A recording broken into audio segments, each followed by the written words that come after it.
You are about to learn one of the biggest secrets in the history of the world. It's a secret that has huge effects for everyone who lives on this planet.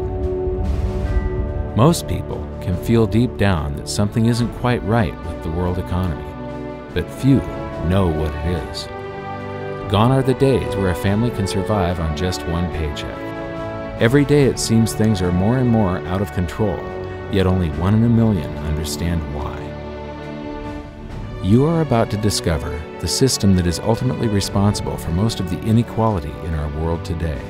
The powers that be do not want you to know about this, as this system is what has kept them at the top of the financial food chain for the last 100 years. Learning this will change your life because it'll change the choices that you make. If enough people learn it, it'll change the world because it'll change the system. For this is the biggest hidden secret of money. Never in human history have so many been plundered by so few, and it's all accomplished through this, the biggest scam in the history of mankind.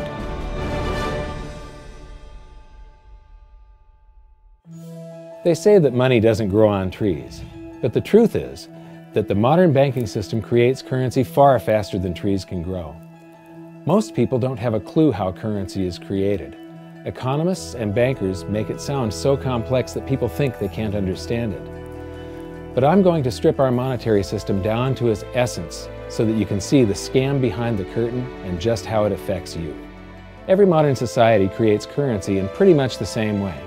But since the US dollar is the majority of the world's currency, I'm going to use the United States as our example. It all starts when some politician says, "Vote for me and I'll make sure the government provides you more free stuff than my opponent will." But there's no such thing as a free lunch. So to provide that supposedly free stuff, the politicians vote for the country to spend more than its income. This is called deficit spending. To pay for that deficit spending, the Treasury borrows currency by issuing a bond. So what's a bond? If you think about it, a bond is really nothing but a glorified IOU.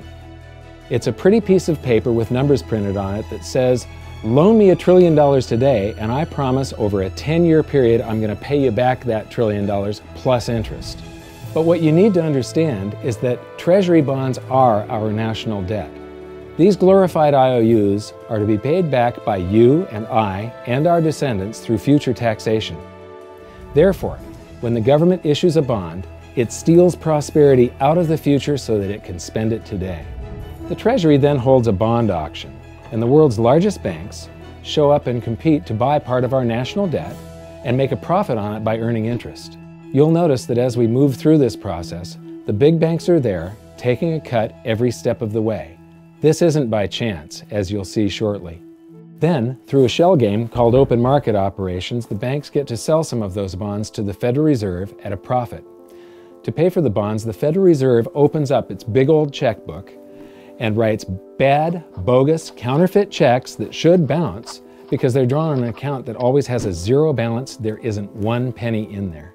To quote from the Boston Federal Reserve, "When you or I write a check, there must be sufficient funds in our account to cover that check. But when the Federal Reserve writes a check, there is no bank deposit on which that check is drawn. When the Federal Reserve writes a check, it is creating money." The Fed then hands those checks to the banks, and at this point, currency springs into existence. The banks then take that currency and buy more bonds at the next Treasury auction. But what is a check? A check is also an IOU. When you write a check, you're making a note that says, "Here's my IOU for cash. All you have to do is go to the bank and pick it up." Now, it's very, very important that you understand this process because we're going to come back later and show you the devastating effect this has on you. The Treasury issues IOUs, bonds. The banks then buy those IOUs with currency. The Federal Reserve then writes IOUs, checks, and hands them to the banks in exchange for the Treasury's IOUs, the bonds. And currency is created. So what's really happening is the Federal Reserve and the Treasury are just swapping IOUs, using the banks as middlemen, and abracadabra, presto, currency magically springs into existence. This process repeats and repeats over and over again, enriching the banks and indebting the public by raising the national debt. The end result is that there's a buildup of bonds at the Federal Reserve and currency at the Treasury. This process is also where all paper currency comes from. The Federal Reserve and the government mistakenly call it base money because they didn't watch episode 1 of this series and they don't know the difference between money and currency. But I will correctly refer to it as base currency because it is not money. It is currency, and as we've learned, there is a big difference. Money has to be a store of value and maintain its purchasing power over long periods of time. We learned in episode 1 that earlier in our history, our paper currency was just a claim check. It was a representation for real money of intrinsic value, the gold and silver that was held on deposit at the Treasury. You could walk into any bank and slap your currency, like say a $20 bill, on the counter and redeem it for real money, a $20 gold piece. But now, this base currency that's piling up back here is really nothing but a receipt or a claim check on an IOU, that bond. So it's really nothing but a supply of numbers. The Treasury then deposits the newly created currency into the various branches of the government, and the politicians say, "Hey, thanks for that." And the government does some deficit spending on public works, social programs, and war. The government employees, contractors, and soldiers then deposit their pay in the banks. Now, this may come as a shock to you, but when you deposit your currency with the bank, you're not actually depositing it into an account to be safely held in trust for you. Instead, you're actually loaning the bank your currency, and within certain legal limits, they can do with it pretty much anything they please. This includes gambling in the stock market and loaning it out, at a profit, of course. Now this is where the machine of currency creation really gets cranking, because this is where something called fractional reserve lending comes into play. Fractional reserve lending is exactly what it says. The banks are allowed to reserve only a fraction of your deposit and loan the rest out. Although reserve ratios may vary, I'm going to use a 10% reserve ratio as our example. If you deposit $100 in your account, the bank can legally take $90 of it and loan it out without telling you. The bank must hold $10 of your deposit in reserve just in case you want some of it. These reserves are called vault cash. But why does your bank account still say you have $100 if the bank has stolen $90 of it? Because the bank left IOUs it created, called bank credit, in its place. Now I know this sounds crazy, but here it is in black and white from the Fed. Commercial banks create checkbook money when they grant a loan simply by adding new deposit dollars in accounts on their books in exchange for a borrower's IOU. These are nothing but numbers that the banks type into their computers. And even though these bank credit IOU numbers are very different from base currency numbers, because they only exist in computers, they are still currency. So now there is $190 in existence. Now the reason people take out loans from the banks is to buy something. They're going to buy a house or a car or something like that. So the borrower takes the $90 that the bank loaned to him from your account and he pays the seller of the item.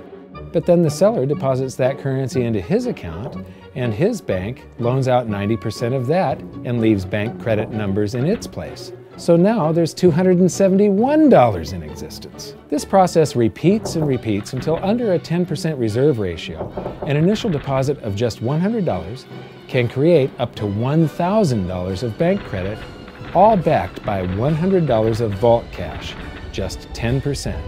But as I said, reserve ratios vary wildly. On some deposits, it's 10%, on others, it's 3%, and on some forms of deposits, reserve requirements are 0. The result is that the expansion of the currency supply by the banks is far greater than even this example would lead you to believe. So once again, when currency is deposited in the banks get to lend it out, and then it gets redeposited and relent, redeposited and relent, redeposited and relent over and over again, creating bank credit all the way. This is where the vast majority of our currency supply comes from. In fact, 92 to 96% of all currency in existence is created not by the government, but here in the banking system. Now, massive amounts of currency spewing into society may at first sound like a fun idea. That is, until you remember one of the most important hidden secrets of money from episode 1, that the prices of everyday goods and services act as a sponge on an expanding currency supply. The more currency we have, the more prices rise. This is where inflation comes from. The true definition of inflation is an expansion of the currency supply.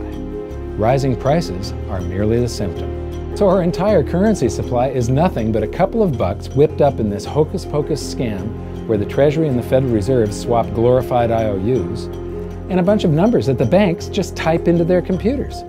That's it. That's our entire currency supply. It's nothing but a supply of numbers.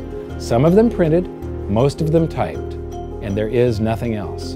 But if you thought that was crazy, get ready to enter the twilight zone of modern economics. We work for some of that currency supply. True wealth is your time, but we trade away moments of our lives, hour by hour, day by day, and year by year, for numbers that somebody printed on pieces of paper or just typed into a computer. Now those numbers represent our blood, sweat, tears, labor, ideas, and talent. We are what gives the currency its value. But here comes the really cruel joke. We work hard so that we can save some of that currency, so that we can pay the tax collector. In the United States, it's known as the IRS. They then turn it over to the Treasury so that the Treasury can pay the principal plus interest on that bond that the Federal Reserve bought with a check drawn on an account that has nothing in it. Now let's do a recap on this section, because this is where the system begins to rob you and I on a massive scale.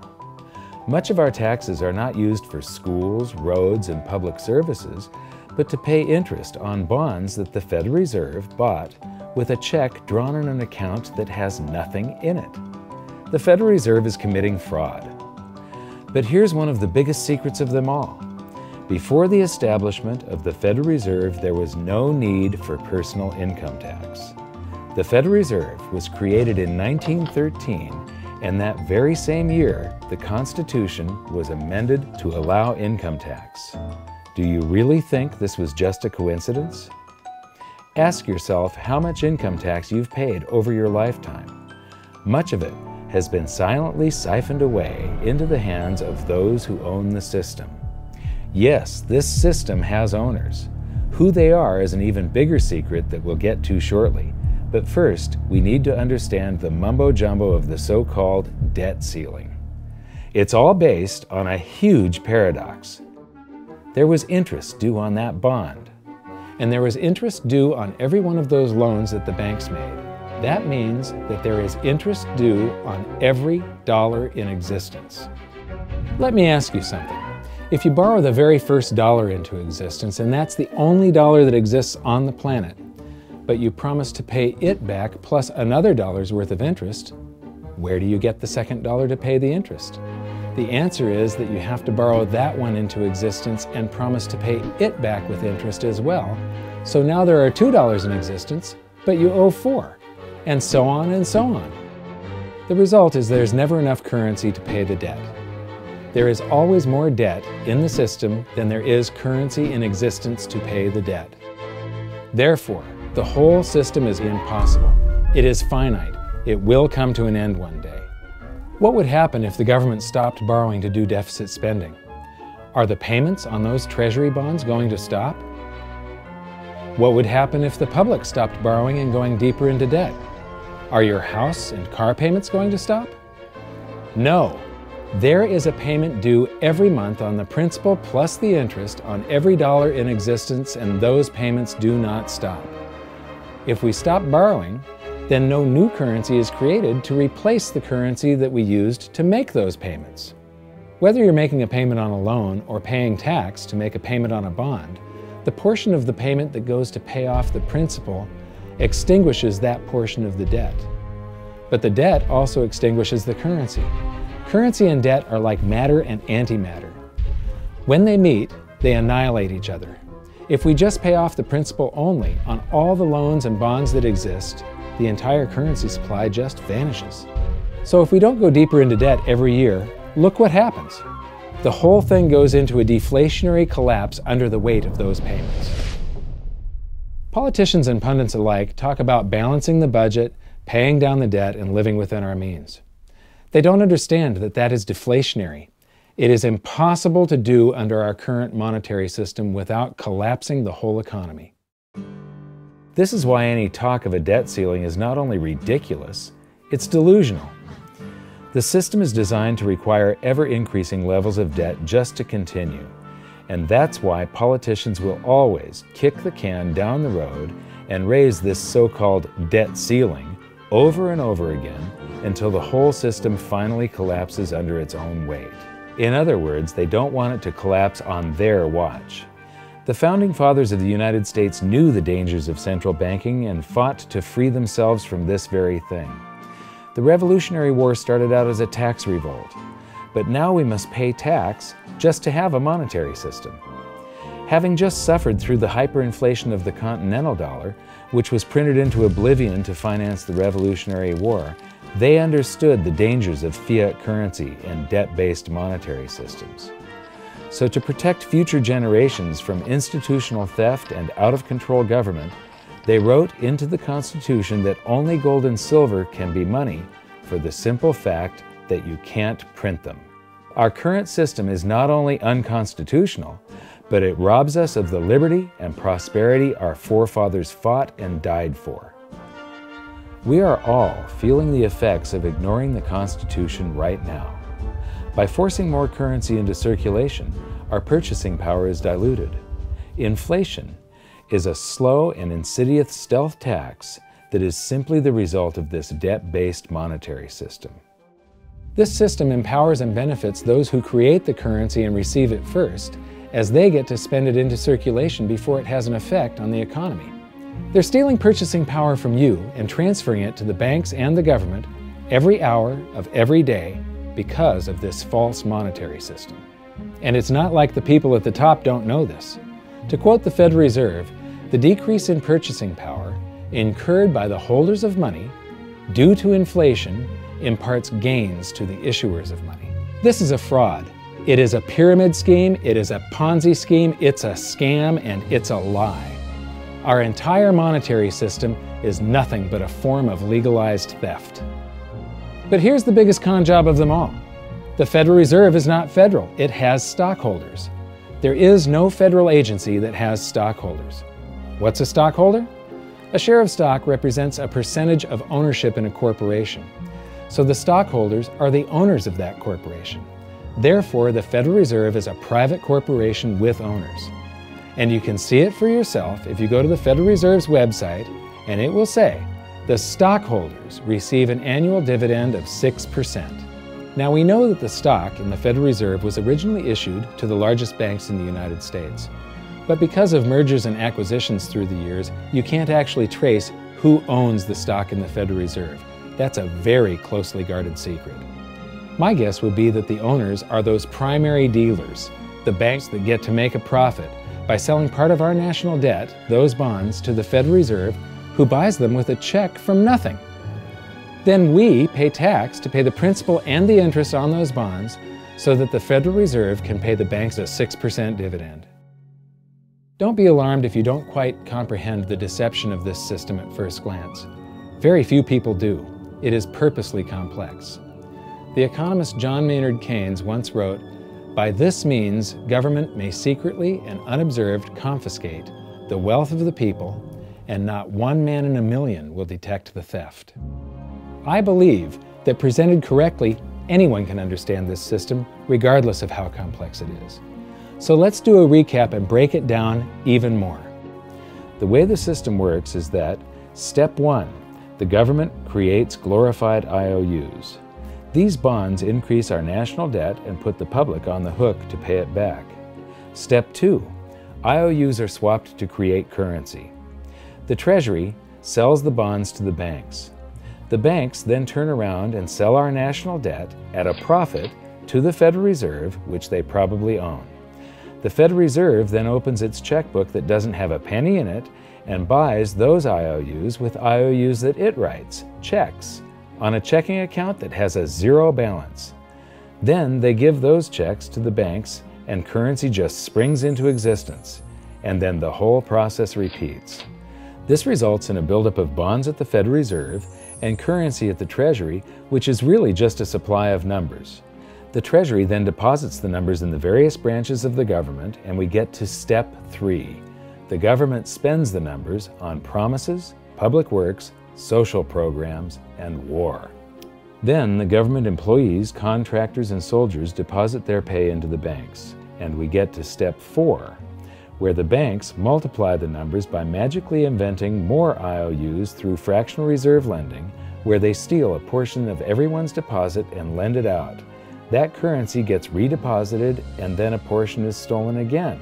And the process repeats over and over, magnifying the currency supply exponentially. Then we work for some of those numbers, which brings us to step 5, where our numbers are taxed. We pay tax to the IRS, who then turns our numbers over to the Treasury, so the Treasury can pay the principal plus the interest on bonds that were purchased by the Federal Reserve with a check from nothing. Then we get to step 6, the debt ceiling delusion. The system is designed to require ever-increasing levels of debt and will eventually collapse under its own weight because politicians always kick the can down the road. They don't want it to collapse on their watch. And finally, step 7, the secret owners take their cut. The world's largest banks own the Federal Reserve. Those banks make a profit selling our national debt to the Fed. They make a profit when the Fed pays them interest on the reserves held at the Fed, and the Fed pays them a 6% dividend on their ownership of the Fed. This system is fundamentally evil. It funnels wealth from the working population to the government and the banking sector. It is the cause of the artificial booms and busts of modern economies, and it causes great disparity of wealth between the rich and the working class.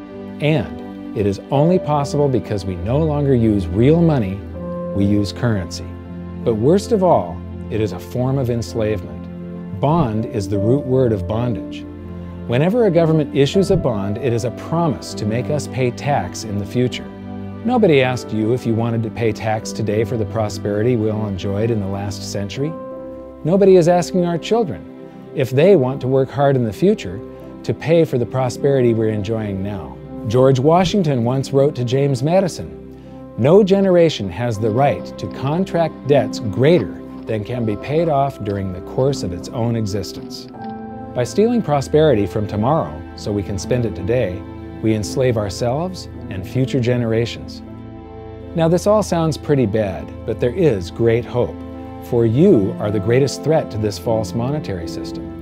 This system relies on the public being ignorant of its workings. Please share this knowledge with everyone you know, because an informed public that fully understands the system can build a better future for generations to come. And now I leave you with this quote, widely attributed to a former director of the Bank of England.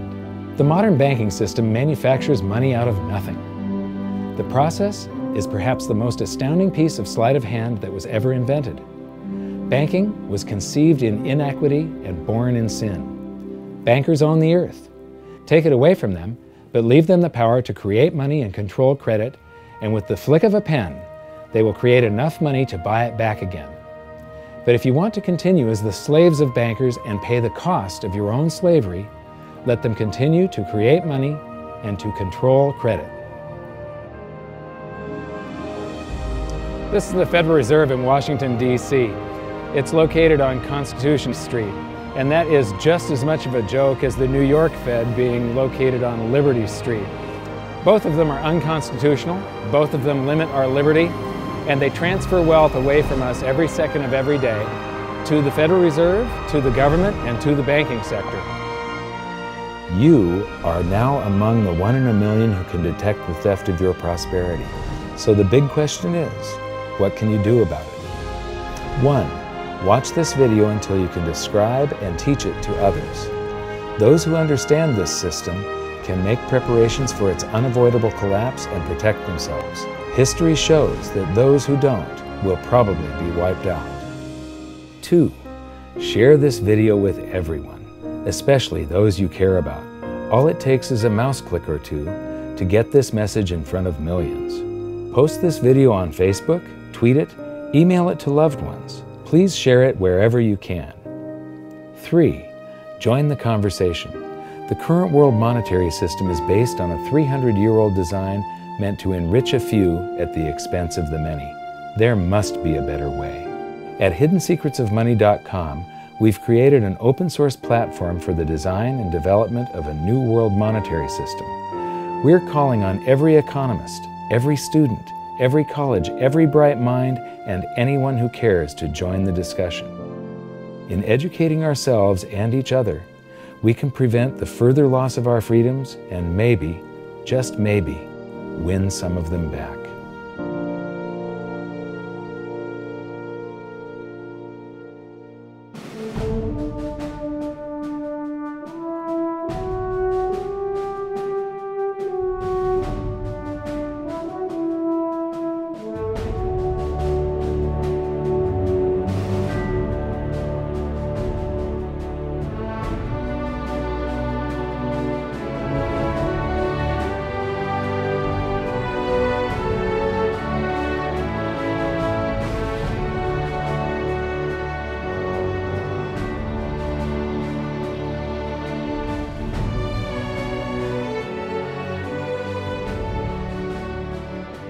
I think your episode 4 is very beneficial, very helpful. It's going to introduce these ideas to a lot of people, and like I've just been talking about, we have to change people's mind, and the more they understand it, the better.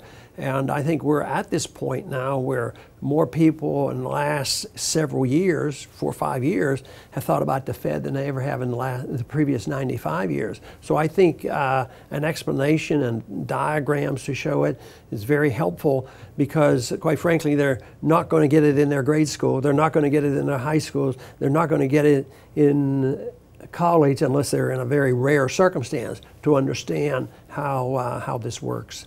You know, for years before I got involved in really studying gold and some of the things I write and talk about today, I was a monetary economist for decades. You know, in your video, you talk about the primary dealers. I was chief counsel and chief credit officer of one of the largest primary dealers for 10 years. So I had an inside seat on the Treasury market and have the privilege of working with several former vice chairmen of the Board of Governors, Manley Johnson and David Mullins, going back to the 80s and 90s. So I'm very immersed in what you were talking about. And I thought it was extremely accurate, extremely clear. I didn't think you were stretching on any points. It was really like something out of a PhD course, except that it was very easy to understand. I think it's accessible. I think we're seeing a little bit of a revolution in communications in the following sense. You know, as you point out, the Fed was created in 1913. Well, in 1913, there was no web, there was no YouTube, no Twitter. There was really no one to kind of stand up and oppose the Fed or call them out, if you will, or really get into a discussion that everyday Americans could follow. That's not true now with social media and everything else. You can reach out to millions and tens of millions of people and tell them what's going on. I think you've done that. You've done it successfully. I applaud it. I think this is a great video. I look forward to seeing it again. I know millions of people will enjoy it. Well, as we know, the Federal Reserve believes it can create money out of thin air, not realize money is supposed to represent real products and services. And what people don't realize is when the Fed does that, in effect, as Keynes pointed out, it's a form of taxation. It's a form of confiscation. And because people don't see it, the politicos get away with it, but it also undermines social trust. It just is corrosive throughout society. We're going to have a lot of turmoil in the coming years, but it's going to be the kind of turmoil that leads to positive things. So don't despair. Get out there and fight, because the tide is going to turn. This is going to be the status last stand. Thank you. This episode of Mike Maloney's Hidden Secrets of Money was brought to you by GoldSilver.com and the new Silver Pegasus Round. To learn how to protect your family and turn the coming economic storms into opportunity, visit GoldSilver.com.